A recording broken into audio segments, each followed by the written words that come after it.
Circulation, accident mortel d'un véhicule citerne dans le Mayombe, présentation des nouveaux collaborateurs du directeur général de l'hôpital de Dolisie, première édition de la journée interdépartementale de la sage-femme à Pointe-Noire, trois titres qui font la une de notre journal synthèse du samedi 6 juin 2023. Mesdames et messieurs, bienvenue à tous.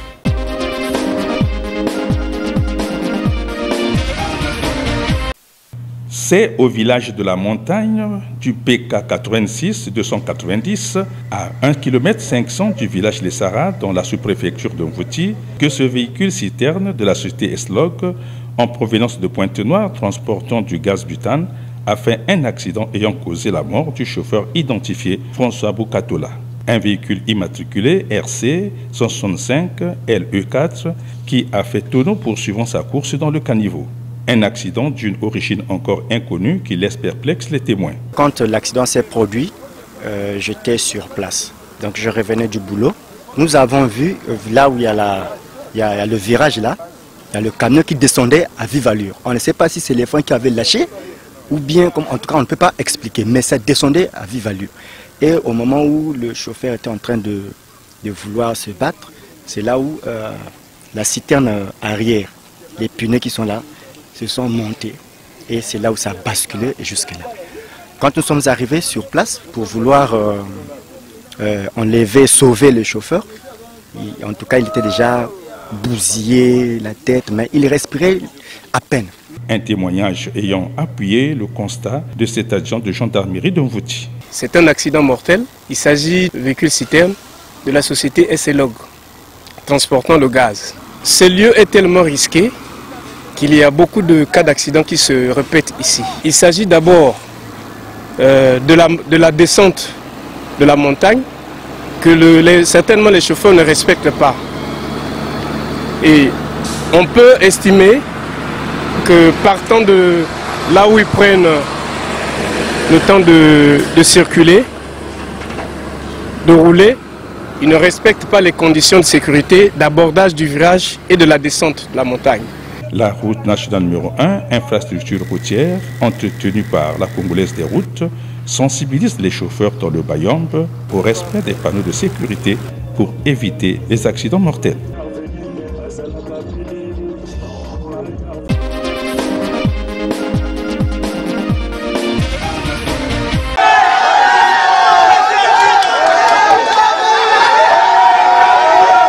Ils ont été 5 à être promus au rang de directeur divisionnaire à l'hôpital général de Dolisie.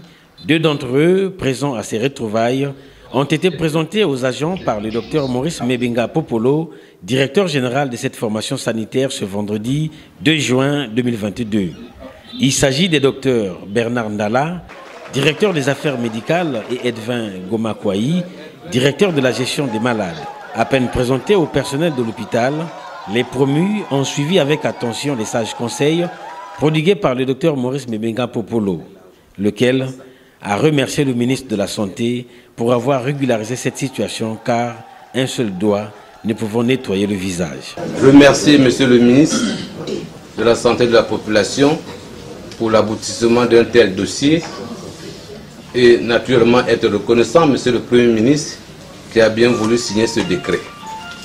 Ça veut dire que dès lors, nous avons un nouveau départ ici à l'hôpital général parce que tout le monde dit un seul doigt ne peut jamais laver le visage. Désormais, nous avons une équipe de travail, une équipe managériale et le directeur général peut désormais s'occuper de ce qui lui concerne essentiellement.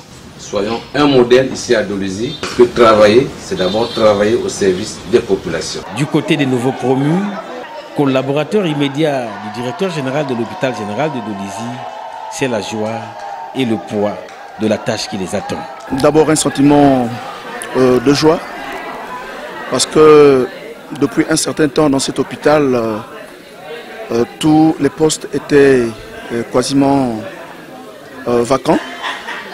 Et avec l'esprit managérial du directeur général de cet hôpital que nous remercions en passant, qui a pu régulariser cette situation, nous ne pouvons qu'être contents pour cette nomination, avec les responsabilités qui sont désormais les nôtres. Il faut avouer que c'est une charge, mais on va s'y mettre pour que l'hôpital retrouve ses lettres de noblesse. On travaille pour la population et une promotion ne peut que nous faire plaisir. Et on va travailler davantage pour cette population, pour faire en sorte que l'hôpital aille de l'avant. Le personnel de l'hôpital général de Dolisie a marqué son adhésion aux nouveaux promus avec lesquels ils vont désormais collaborer.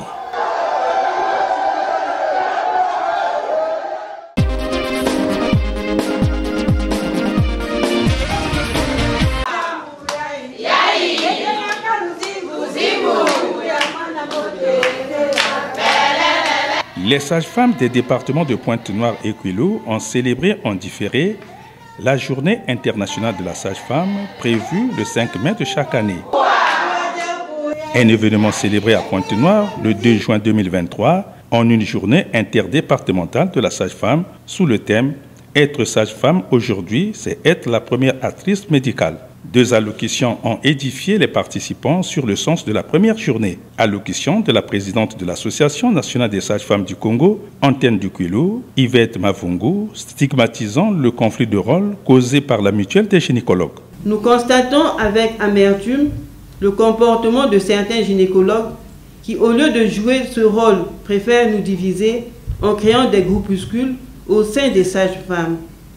Nous reconnaissons qu'une structure de santé peut avoir une organisation interne en guise de mutuelle, mais cette mutuelle ne peut pas ou ne doit pas agir en lieu et place de l'Association nationale des sages-femmes. La marraine de l'édition, Evelyne Tchitchélé, à l'ouverture des travaux. Le métier de sage-femme que vous avez la noble mission d'exécuter vous remet chaque jour en question et exige de vous une certaine conscience, je dirais conscience professionnelle, délicatesse, attention. D'où l'importance de la mise en pratique de ces 3 savoirs. Et pour ce faire, l'actualisation de vos connaissances en la matière est très importante et très nécessaire. Le thème retenu pour cette journée, c'est être sage-femme aujourd'hui, c'est être la première actrice médicale auprès des femmes. Vous êtes les premières actrices médicales parce que vous êtes les premières à être contactées par les femmes, aussi bien en période de puberté pour les jeunes filles, en période de reproduction, à savoir la procréation, en donnant la vie dans l'espacement des naissances en cas de planification familiale pour le bien-être du couple, et aussi en période de ménopause afin de faire face aux différentes perturbations qu'elle engendre. Une cérémonie d'ouverture suivie de 3 exposés axés sur les défis de la sage-femme dans la zone rurale, les 11 cas d'hématome rétroplacentaire et l'expérience d'un outil d'aide à la surveillance du travail de l'accouchement. Des exposés ponctués par un échange de vues entre les panélistes et les participants. S'en est suivi la lecture du rapport scientifique de la sage-femme et la remise des présents. Au nom du maire de la ville de Pointe-Noire, le docteur Jean-Victor Mambou a clos la cérémonie. C'est avec beaucoup de plaisir que nous avons suivi, participé à cette journée interdépartementale des sages-femmes, Pointe-Noire-Kouilou. Les thèmes évoqués ont été des thèmes intéressants et nous pensons que nous avons tous appris du métier et nous pensons également que nous allons prendre ces enseignements à bon cœur pour les appliquer sur le terrain. C'est ainsi qu'au nom de Madame la Présidente du Conseil départemental et municipal, maire de la ville de Pointe-Noire, je déclare close cette journée interdépartementale des sages-femmes. Le rendez-vous est donc pris pour la 2e édition interdépartementale de la journée de la sage-femme, le 2 juin 2024.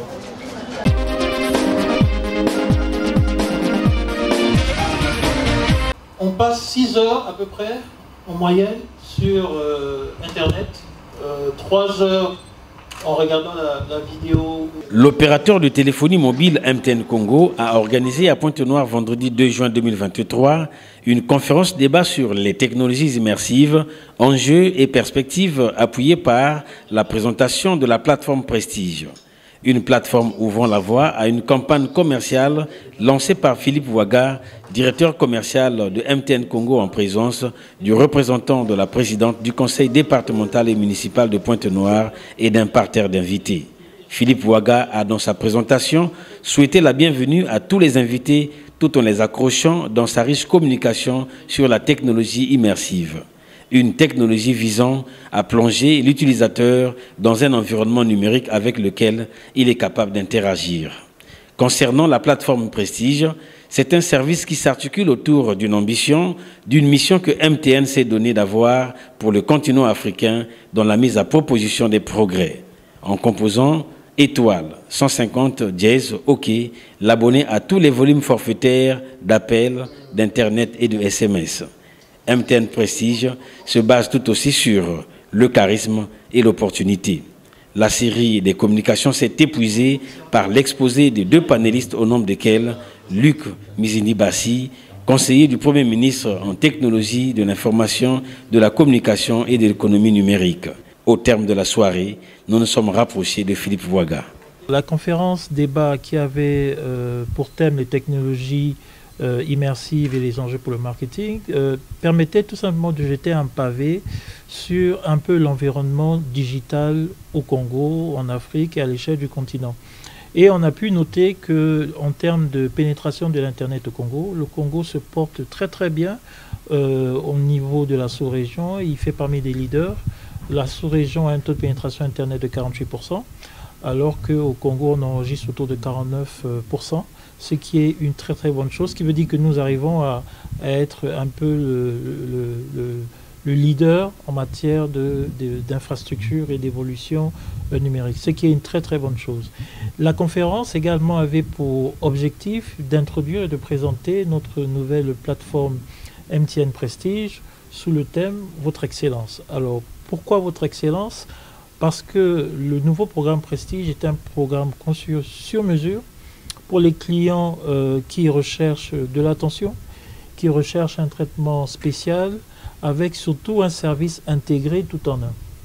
Et donc dans le programme Prestige, les clients auront la possibilité de découvrir, n'est-ce pas, que nous avons des offres que nous appelons des forfaits intégrés, où avec une seule souscription, vous arrivez à combiner voix, appel, Internet, SMS. L'opérateur de téléphonie mobile MTN Congo a pour préoccupation majeure la satisfaction de sa clientèle.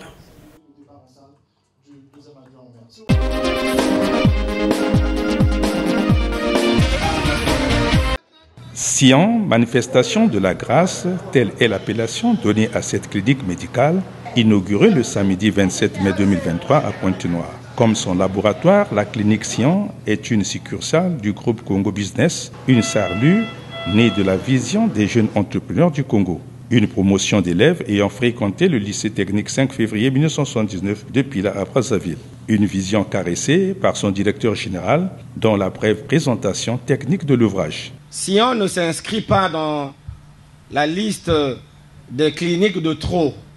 Sion se veut une clinique exceptionnelle.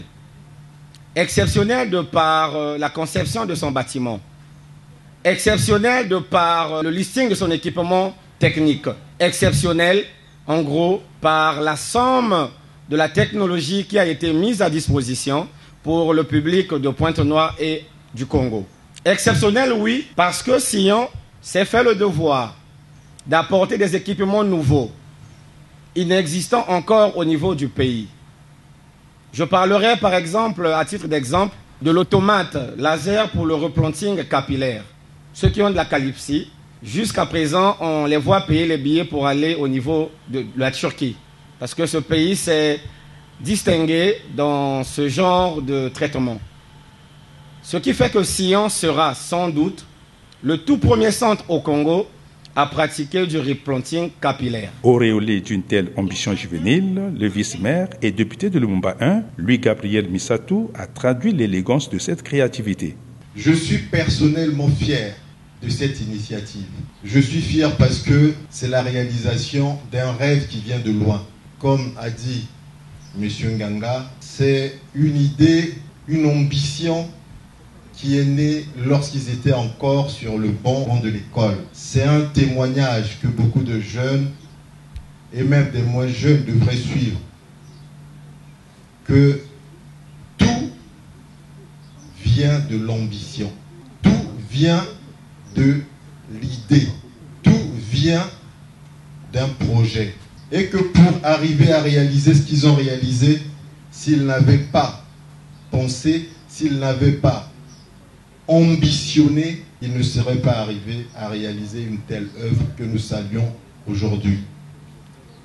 Donc le conseil que moi je peux formuler modestement, surtout aux jeunes, c'est de ne pas brider leurs ambitions.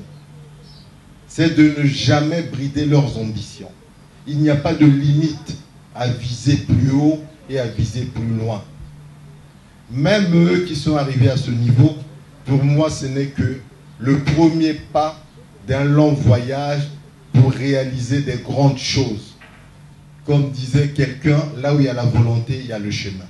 2 allocutions d'honneur ayant accompagné la coupure du ruban symbolique marquant l'inauguration et la visite guidée des pavillons de la clinique par les officiels et les invités de marque. L'inauguration d'une clinique médicale au cœur du centre-ville de Pointe-Noire, répondant aux attentes sanitaires des populations qui restent dans la précarité médicale à la recherche des soins de qualité.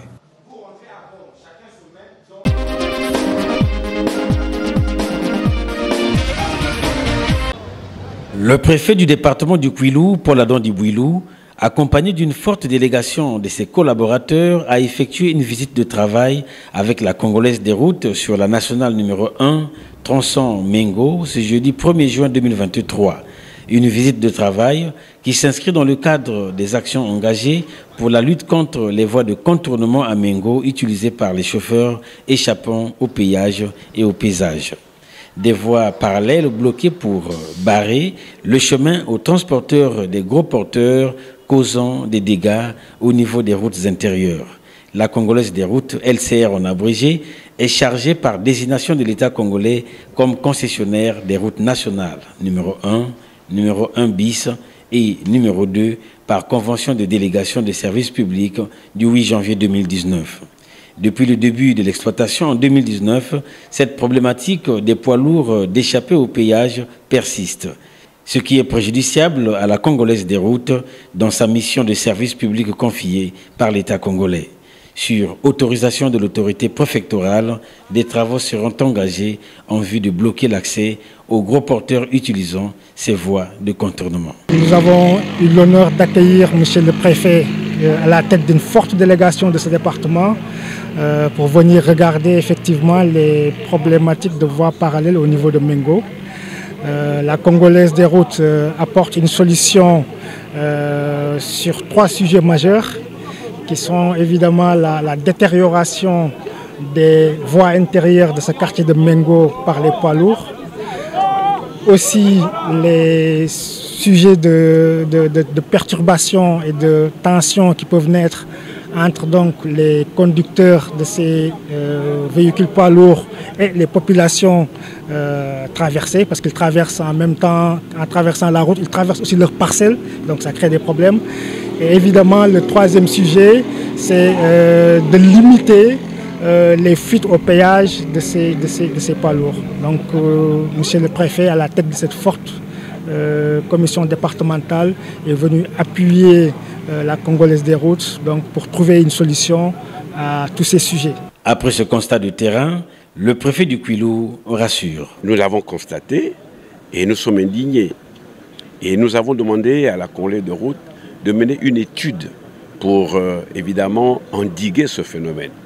Parce que non seulement ça crée des problèmes au niveau des quartiers, puisque c'est des gros véhicules qui détériorent les voies, d'une part, mais d'autre part également, ils échappent effectivement au paiement, puisque la route est entretenue par le fait que nous payons. Vous voyez, nous payons au péage et ça leur permet d'entretenir les routes. Alors, mais c'est des phénomènes que nous avons constatés dans notre département et peut-être ailleurs également.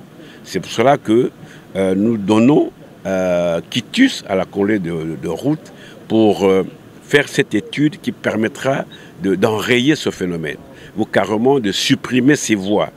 parce que ce sont des voies qui posent problème. C'est à l'école primaire de Mengo que le débriefing a été fait. L'autorité préfectorale ayant reçu à son bureau il y a quelques jours une délégation de la Congolaise des routes a promis revenir très prochainement pour suivre l'évolution des travaux.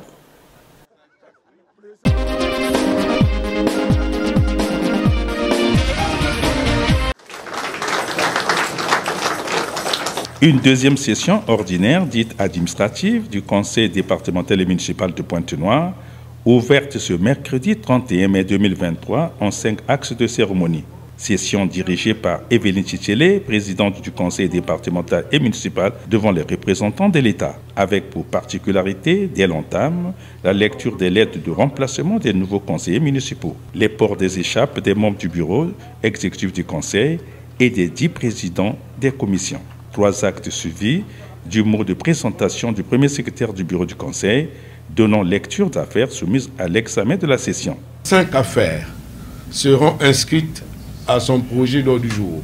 Savoir, affaire numéro 1, examen et adoption du projet de compte administratif du Conseil départemental et municipal, exercice 2022, et de la délibération s'y rapportant. Affaire numéro 2, examen et adoption du projet de compte de gestion du Conseil départemental et municipal, exercice 2022, et de la délibération qui s'y rapporte. Affaire numéro 3, examen et adoption du projet de délibération de règlement des comptes administratifs et de gestion. Affaire numéro 4, examen et adoption du projet de délibération portant débaptisation de l'hôpital général de Luandili en l'hôpital général Dr Benoît Louembe. Affaire numéro 5, examen et adoption du projet de délibération dénommant la rue Mungali en rue François Sémy. Les affaires numéro 1, 2 et 3 seront confiées à la Commission économie et finances, pendant que celles numéro 4 et 5 seront examinées par la Commission aménagement et affaires domaniales. Ouvrant la session, Evelyne Chichele a mis en valeur les axes repères des travaux. Nous remercions du fond du cœur le chef de l'État, son Excellence Denis Sassou Nguesso, et son gouvernement conduit par Monsieur le Premier ministre Anatole Koliné-Makosso pour le don d'une enveloppe non négligeable qui nous aura permis de démarrer les travaux de réparation des voies urbaines de la ville de Pointe-Noire. Ajoutez à cela, au titre des travaux neufs, l'exécution très prochaine des travaux d'élargissement de la route nationale numéro 1 en vue de décongestionner sa circulation, ainsi que l'aménagement en cours de la route des caravanes dont les travaux ont démarré avec l'un de nos partenaires. Cette deuxième session ordinaire, dite administrative, est une opportunité pour le Conseil départemental et municipal de Pointe-Noire, qui se doit de répondre aux questions qui émaillent son développement local en vue de parfaire son financement et sa réalisation, et par la même occasion, implémenter une nouvelle dynamique de croissance de notre commune. Ouverte le 31 mai 2023, cette deuxième session s'achèvera le 9 juin 2023.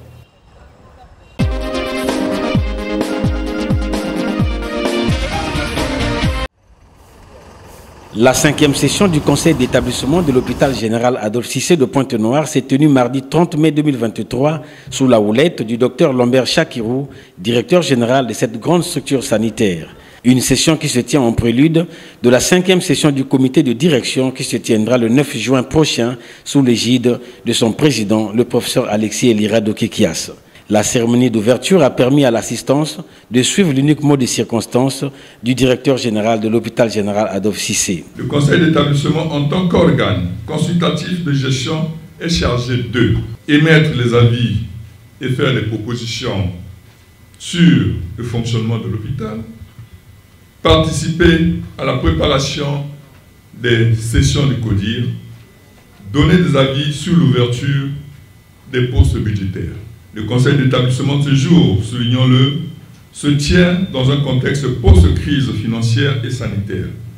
De ce fait, il tient de relever une stabilisation de la fréquentation hospitalière, un faible taux de recouvrement de la subvention, une faible disponibilité des médicaments et autres produits de santé, une persistance de nombre élevé des corps en dépôt, une persistance du niveau élevé de la mortalité maternelle, néonatale et infanto-juvénile, une persistance de la mortalité élevée liée aux maladies transmissibles telles que le VIH-Sida, la tuberculose, la cirrhose post-hépatique. Le conseil d'établissement est le cadre requis pour la mise en place des orientations stratégiques de l'établissement et de contrôle permanent de la gestion de la santé financière. Le docteur Lambert Chakirou l'a tout aussi précisé aux invités. Les travaux de la session ont démarré juste après. Au programme des exposés, l'analyse situationnelle des activités de l'hôpital général Adolphe Cissé au cours de l'année 2022 par le docteur Charles Loumad Elenga, directeur des affaires médicales. Le docteur Lambert Chakirou a quant à lui exposé sur l'évaluation du plan d'action opérationnel 2022 de l'hôpital général Adolphe Cissé. Le communiqué final a relevé une série de projets. Projet portant rapport d'activité 2022, projet portant budget exercice 2023, projet portant plan d'action opérationnel 2023, projet portant projet d'établissement. Au terme des travaux, le docteur Lambert Chakirou a dit: Nous arrivons au terme de nos travaux, puis vous traduire ici toute ma joie et mes remerciements pour votre assiduité, votre participation très remarquée et vos contributions qui n'ont de sens que la volonté de chacun et de tous d'atteindre les objectifs que nous nous sommes assignés au commencement de ce conseil d'établissement. Notre hôpital connaît certes des problèmes, mais aucun d'eux n'est insurmontable. Grâce à notre détermination et notre abnégation associée à la volonté du gouvernement, nous en résoudrons autant que nous le pourrons.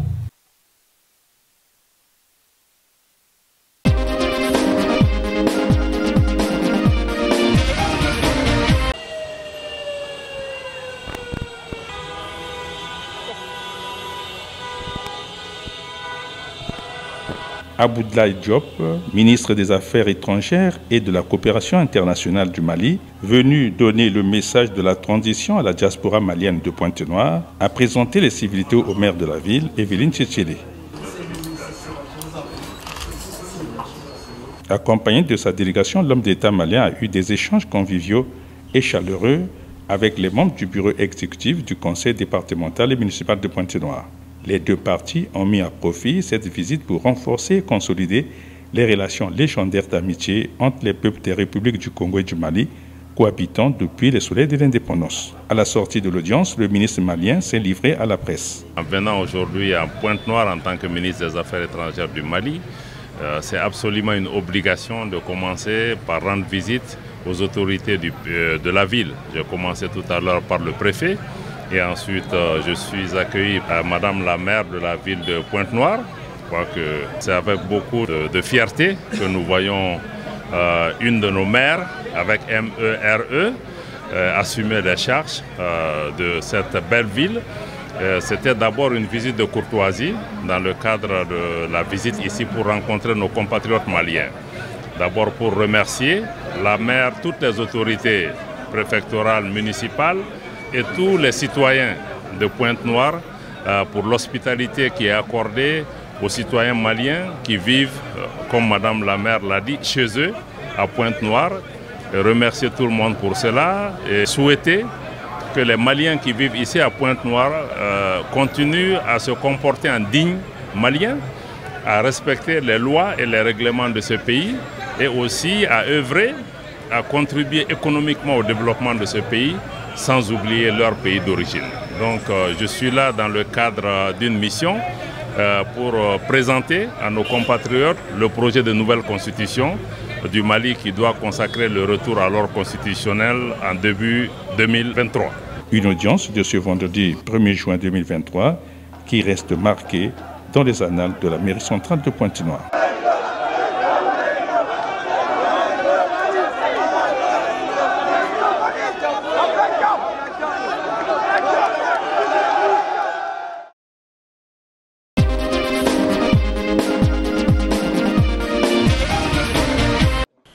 Le centre de santé intégré de Ngwanga, dans la sous-préfecture de Nyanga, département du Niari, à 234 km de Dolizy, a été officiellement ouvert au public le dimanche 28 mai 2023.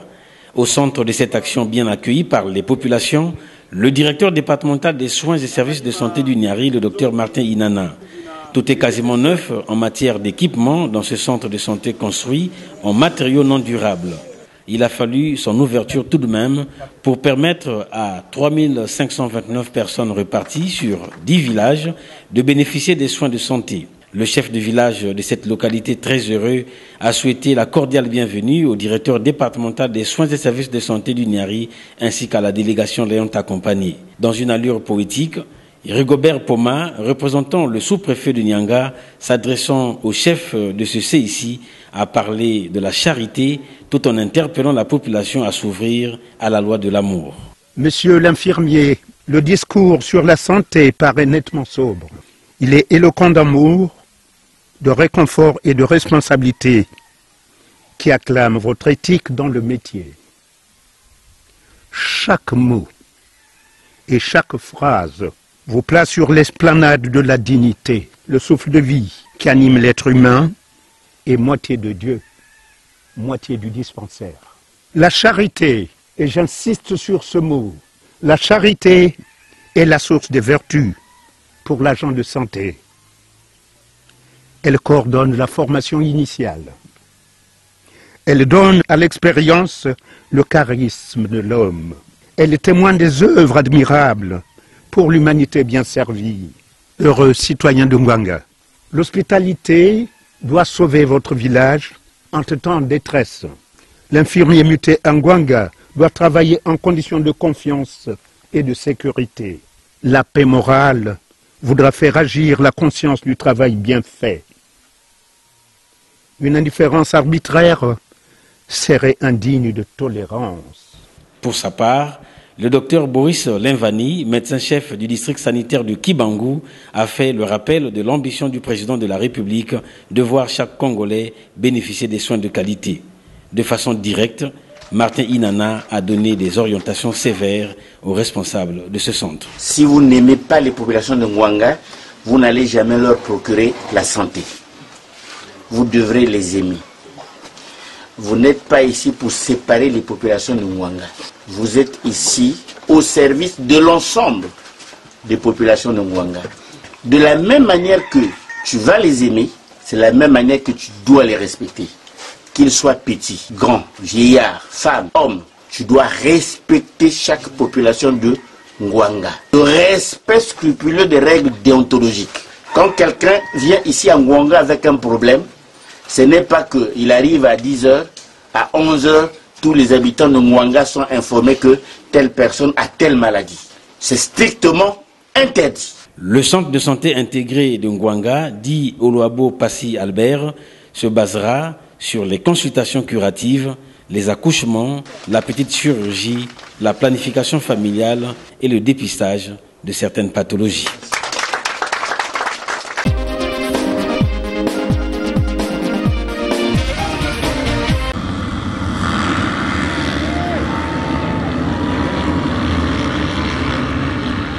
Des pilotes professionnels de moto venus de Belgique, France, République démocratique du Congo, associés aux passionnés de la moto du Congo à Pointe-Noire, ont répondu présent le dimanche 28 mai 2023 au rendez-vous de la Pointe Indienne dans le département du Kwilu.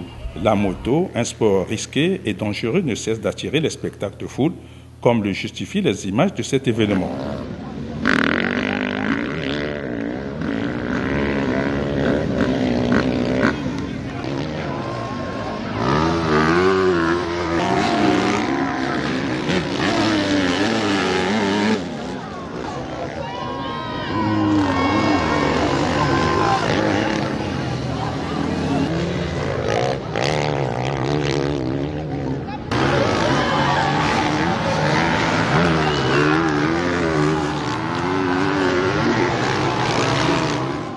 Tout commence en matinée par le briefing pilote suivi des essais libres des 2 premières manches. Au milieu d'après-midi, le spectacle a suscité la confrontation des pilotes sur les pistes sablonneuses de l'aire de jeu. Ici, pilotes de moto, catégorie 450 et 250, ont pris le départ croissant avant de chuter sur la course américaine. Parcours d'une course facilitant l'exhibition de chaque pilote par des envolées spectaculaires et des sauts en suspension pour convaincre le jury. Pilotes, parents et spectateurs ont donné de la voix pour honorer ce sport. C'est des essais libres où tout le monde participe. Donc moi, mes premières sensations, je connais le terrain, mais le terrain est bien et un peu reposé ce matin. Il a bien été travaillé par les équipes. Donc je pense que les pilotes vont prendre du plaisir et que ça va être une bonne journée. Le plus important, c'est pas de blesser. C'est qu'on s'amuse tous et qu'on passe une bonne journée. Très beau circuit avec des beaux sauts et du super sable, très frais. Mais bon voilà, on sait qu'il fait chaud. Donc pour nous, c'est une aubaine de pouvoir venir rouler et s'entraîner dans des conditions comme celle-là où on a le soleil et du sable. Brandon a commencé la moto, il avait 5 ans déjà. De 5 ans jusqu'à 9 ans, il était hyper motivé. Après, il est sorti champion de Congo. Et là, on espère qu'il va nous ramener la coupe. C'est pour cela qu'on est là. On le soutient. Une cérémonie sportive qui a pris fin dans un cadre hôtelier de la place par la remise des prix aux gagnants et d'autres distinctions honorifiques. Au tableau des gagnants, catégorie 450, l'on retiendra premier de la course, Alex Poulain, dossard numéro 24 de nationalité française. Deuxième, Thierry Clouse, dossard numéro 38 de nationalité belge, combinaison 300. Troisième, Franck Véro Estrade de la RDC, représenté par son fils. Toutefois, l'organisation de ce tournoi a été sponsorisée par plusieurs partenaires locaux.